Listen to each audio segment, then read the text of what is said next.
A San Francisco classic, Carl with Records. Woo!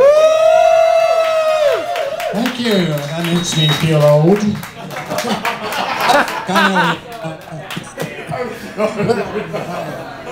Show my ID. Hang on. Oh, yeah. Should I do any?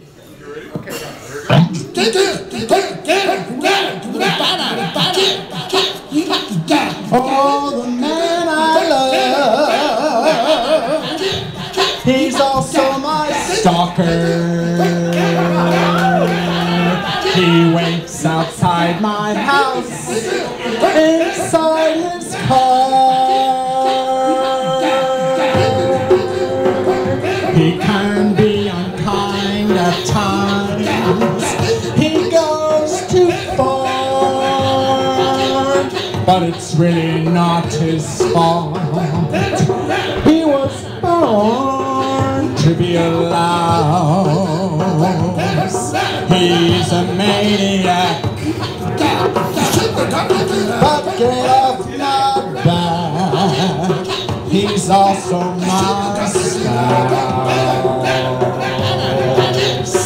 and it's really not his fault. He was born to be a louse.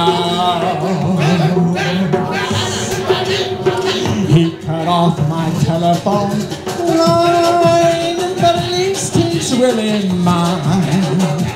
I've been bound, I've been restrained.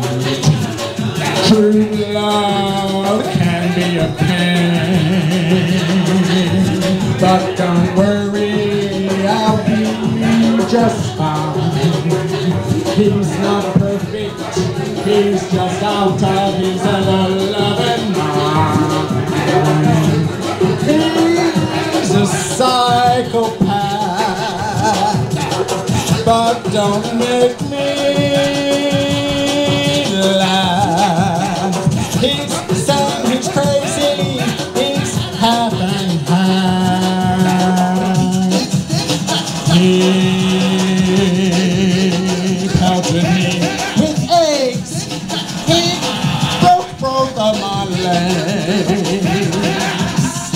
He molested my behind, and that's not a very promising sign. But don't worry, I'll be just fine. He's not perfect, he's just out of his ever-loving mind. I even changed my name, I moved to another state. You call it making love, I call it making hate. He irritates so easily, he treated my mom sleazily, but usually he's calm, like before the atom bomb. I took it up the ass, he gave me so much sex, but the sex is really great. But I found out way too late, he's a psychopath. But don't make me laugh. He's saying he's crazy, he's half and half. He's a maniac, but get off my back. He's also my spouse. He was born to be a louse. The man I love is also my